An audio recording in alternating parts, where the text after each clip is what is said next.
Un ticket pas cher pour la classe supérieure, pour l'élite. Alors, j'aime beaucoup cet article de 2016 d'un site qui s'appelle Mr. Money Mustache. C'est un homme à moustache qui parle d'argent. Il fait partie de ce qu'on appelle le mouvement FIRE, F-I-R-E, qui consiste à épargner beaucoup et à prendre sa retraite le plus tôt possible, en plaçant son argent sur des fonds indiciels principalement. Pourquoi j'aime beaucoup cet article parce qu'il résonne beaucoup avec des questions de compétences qu'on trouve chez Poppy Gico et qui résonne avec aussi ma vie, ma création de Poppy Gico et plein de gens que j'admire et la façon dont ils ont fait leur vie et leur carrière.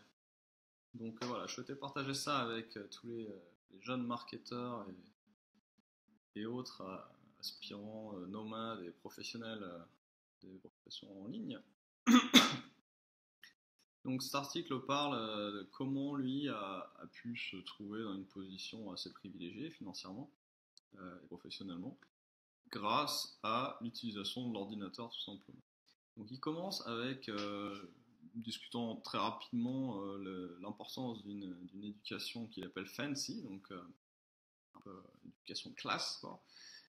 Et il rappelle que ça coûte très cher aux États-Unis, parce qu'il est américain, peut-être 200 000 balles à peu près. Et il détaille un petit peu les croyances courantes et à quel point la classe moyenne américaine se saigne aux quatre veines pour éduquer ses enfants et toutes les croyances qu'ils ont sur la façon d'éduquer les enfants étudiants. Voilà, donc il explique ça, c'est son intro, je ne vais pas vous faire le détail, vous pouvez lire l'article. Ensuite, il explique simplement que c'est juste apprendre à utiliser un foutu ordinateur, c'est ça le ticket. Donc il fait un petit résumé. Une connaissance profonde, approfondie des ordinateurs et de la technologie est encore incroyablement rare aujourd'hui. Il va expliquer après pourquoi. Il dit que ça peut prendre plusieurs années à développer, bien sûr, mais malgré tout, ça ne coûte rien de développer ces compétences. Et ces compétences sont tellement puissantes et en même temps tellement overlooked, c'est-à-dire on n'y fait pas attention. Il considère ce qu'il appelle un loophole, je ne sais pas si vous connaissez ce mot, ça veut dire une sorte de un peu l'équivalent d'une niche fiscale ou comment tu traduis ça?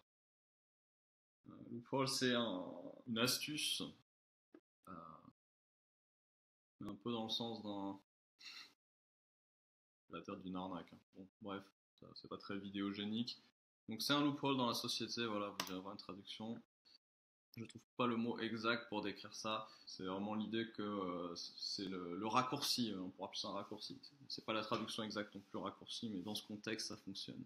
Donc son avantage se crée grâce à la technologie. Lui, il a gagné quelques millions de dollars dans sa vie, et tous ces millions de dollars les a gagnés directement en lien avec sa maîtrise particulièrement bonne des ordinateurs. Donc, il rappelle que si on a une compétence qui est un peu rare, ce qui est le cas des ordinateurs, enfin, de la maîtrise de l'informatique comme il décrit avant, on peut facilement créer de la valeur pour des entreprises ou des personnes et gagner de l'argent avec ça. Mais si en plus cette compétence rare c'est la technologie, tu peux aussi l'utiliser dans ta vie personnelle et donc créer plus d'automatisation. Lui il appelle ça créer une machine à argent et à bonheur automatisée.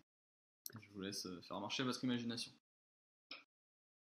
Ensuite, il raconte un petit peu sa vie avec la technologie donc, et comment ça l'a aidé. En tant qu'étudiant, il avait des meilleures notes. Il passait moins de temps à organiser l'information dans sa vie et pour ses études. À l'époque, alors il est un peu plus vieux, un peu plus vieux que nous, ou que moi. Il utilisait une version précoce d'Internet, qui n'était pas hyper confortable à l'époque, qui lui permettait de récupérer des idées des étudiants et des profs de Stanford, qui sont une université très prestigieuse aux États-Unis, alors que ses camarades utilisaient plutôt, étaient bloqués même avec des livres papier. En tant que professionnel, après les études, ça lui a permis d'avoir des meilleurs jobs, plus techniques, puisqu'il pouvait s'auto-former. Ça lui permettait de présenter l'information plus clairement à ses patrons, ce qui lui permettait d'avoir des meilleurs boulots. Là, je rentre pas trop dans le détail, mais il faut imaginer que si on maîtrise bien PowerPoint, si on maîtrise bien les outils de mise en page, et si on maîtrise bien les tableurs, les graphiques, etc., on peut faire de meilleurs reporting, donc on peut faire avancer sa carrière plus facilement, en communiquant mieux avec ses supérieurs. Ça lui permettait également de chercher des opportunités de carrière dans d'autres pays, donc à distance, et de creuser la question de comment il pourrait faire une expatriation ou quelque chose comme ça. Voilà. Et puis donc utiliser les ordinateurs pour réaliser ses tâches et être payé pour écrire du logiciel pour ses employés. Et c'est vraiment la carrière qui payait très bien à l'époque, mais ça paye encore mieux aujourd'hui. Et enfin, après sa retraite, puisqu'il a fait une retraite précoce, je vois, 32 ans, un truc comme ça, les ordinateurs l'aident encore aujourd'hui à automatiser ses finances et ses achats. Donc grâce à ça, il peut garder plus d'argent dans ses investissements, faire travailler l'argent. Donc il a moins de temps gaspillé sur ces questions et il fait aussi moins d'erreurs qui peuvent coûter cher. C'est l'intérêt d'avoir un meilleur management grâce aux outils informatiques. Il donne de l'argent. Également, un autre sujet auquel on ne pense pas forcément, grâce à ses compétences, il peut créer des meilleures images, des meilleures descriptions sur Craigslist, sur des sites de vente immobilière. Ça lui permet de vendre ou de louer des choses pour plus d'argent que s'il n'avait pas eu la compétence. Ça lui permet aussi d'acheter pour moins cher, il faudra m'expliquer comment. Voilà. Et enfin, le site où j'ai pris cet article, qui s'appelle Mr. Money Mustache, c'est un site qui lui rapporte pas mal d'argent aussi, et tout en persuadant les gens d'en dépenser moins. Mais c'est aussi possible de lancer un site comme ça, surtout à l'époque où il a lancé, peut-être il y a 10 ans. C'est également possible seulement parce qu'il a un minimum de compétences informatiques. Donc voilà tous les éléments de levier que sa compétence lui ont apporté au long de sa vie. Ensuite, il passe un petit moment à expliquer que c'est vraiment une opportunité. Pourquoi? Parce que dans le monde du business aujourd'hui, les gens sont encore à la ramasse. Et là, il faut que je fasse une petite discussion avec José Lito.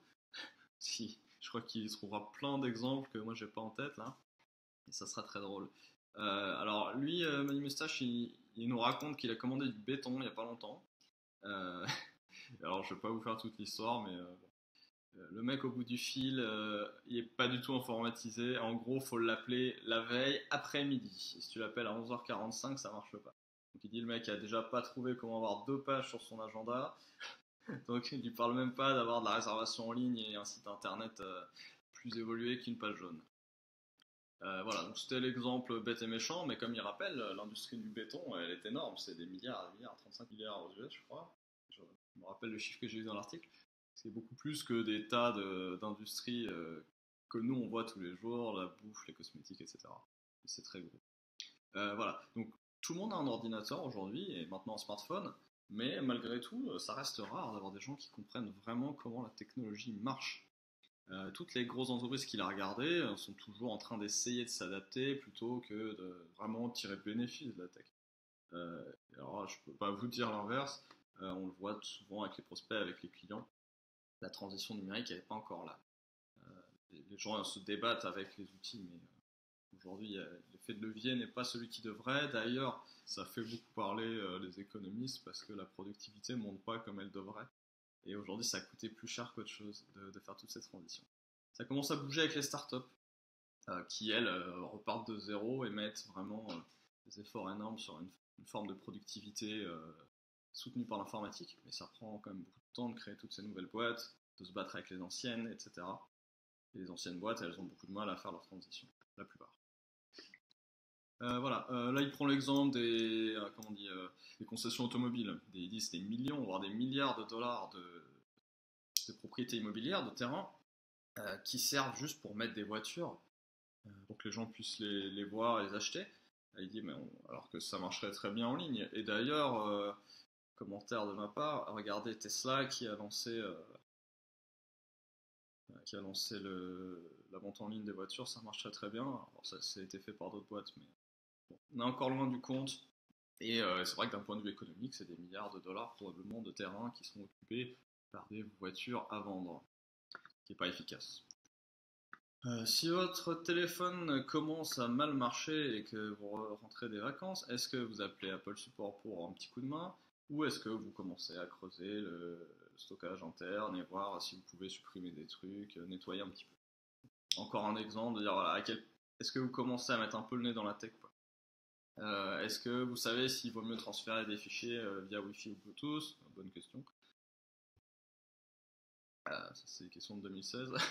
Si votre ordinateur commence à cracher après avoir installé un système anti-incendie, est-ce que vous allez en racheter un ou est-ce que vous allez dehors vérifier les câbles, vérifier s'il n'y a pas un fusible qui a sauté ou quoi.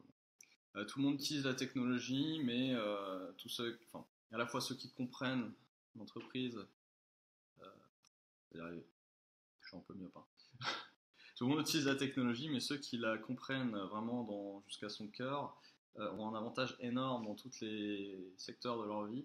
Faire de l'argent, garder l'argent, absorber de l'information, l'apprentissage c'est l'avenir, et même discuter leurs idées avec d'autres personnes, communiquer leurs idées. Au-delà de ça, on pourrait même parler de vente, mais la persuasion en général, la communication. Tout le monde utilise la technologie, voilà, on l'a dit.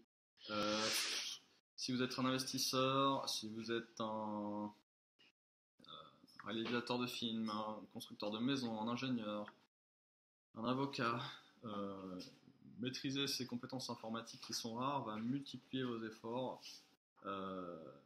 bien plus que n'importe quel technophobe ne pourra jamais le comprendre. Il continue à expliquer tous ces exemples pour essayer de vous convaincre d'utiliser les ordinateurs. Quand vous appliquez cette idée à de larges groupes de personnes qui travaillent ensemble, vous finissez avec des boîtes qui très facilement vont aspirer toute la valeur, tout le business de leur secteur. Pensez à Google, pensez à Amazon. Et un peu plus récemment, on l'a vu avec Netflix et d'autres boîtes comme ça.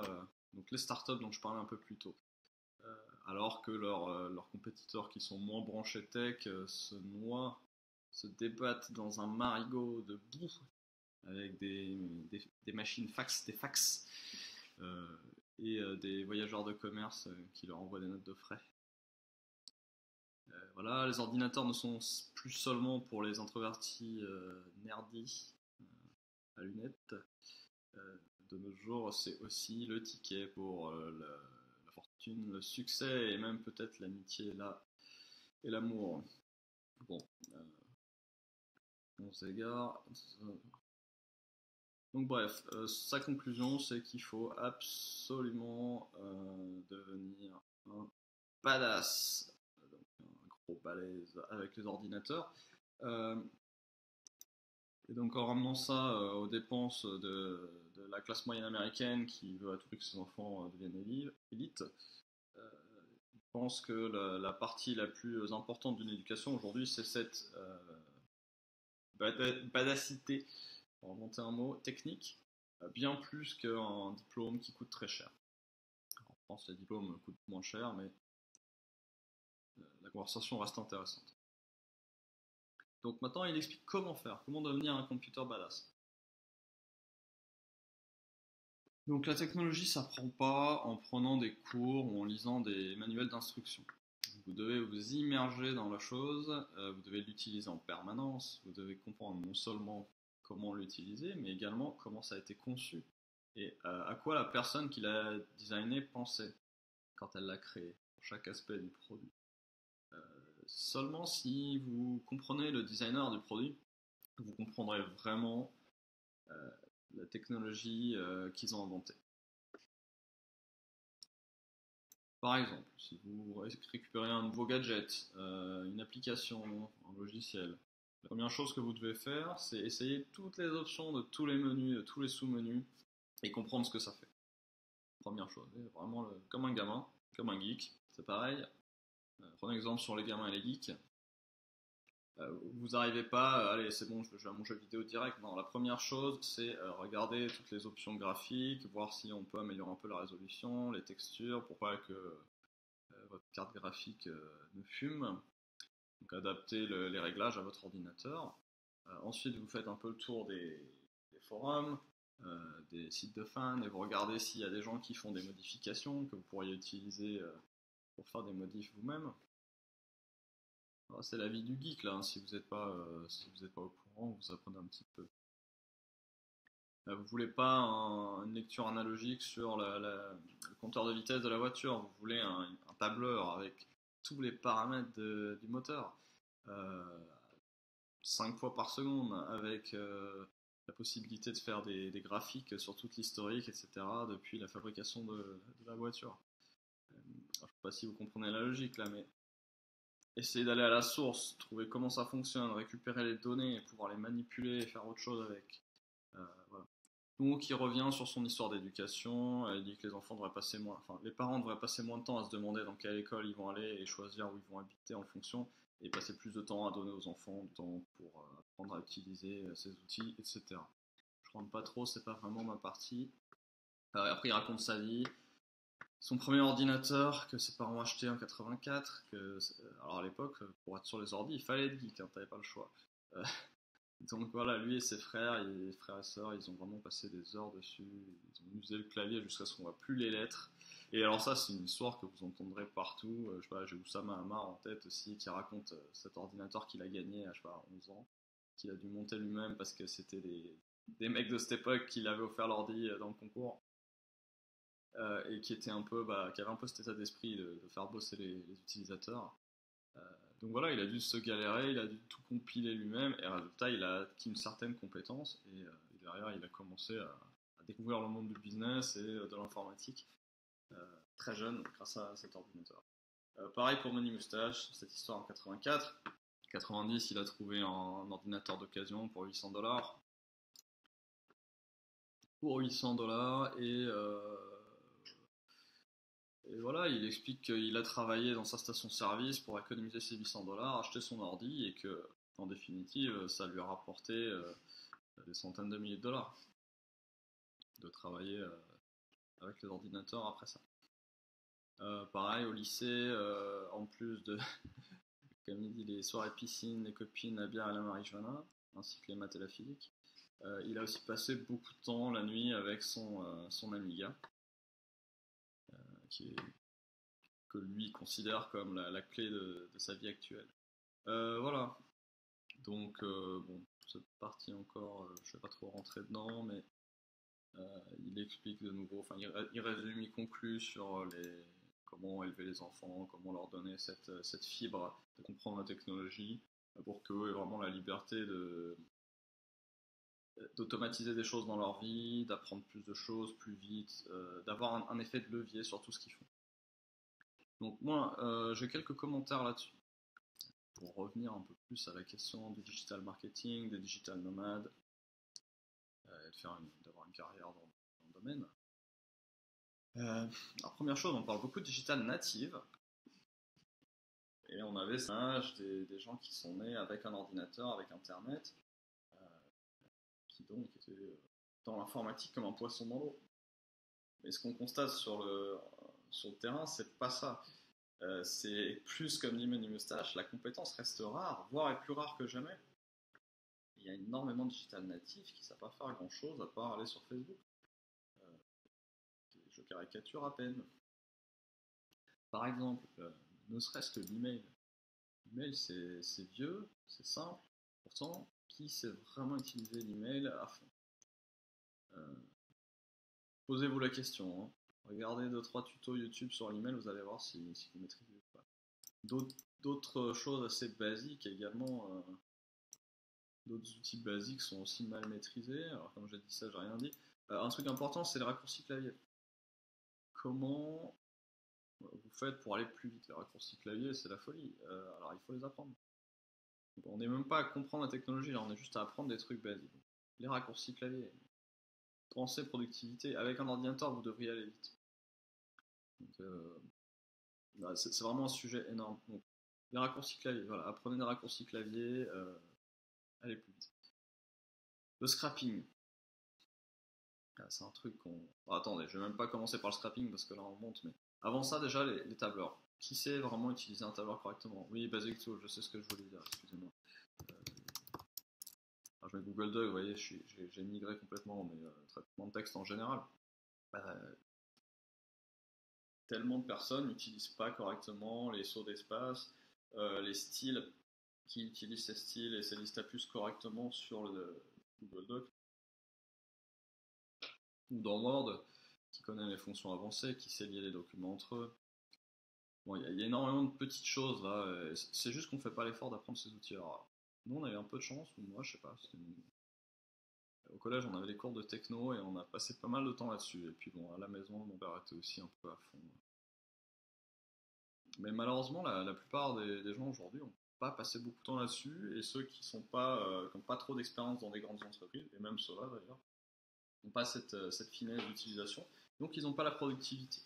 Il faut être un peu feignant et se dire ok, je peux faire les choses plus vite, ou ambitieux, ou les deux. C'est l'idéal d'être les deux. Alors, les sheets, les tableurs, ça c'est la totale. Combien de formules vous connaissez dans Excel?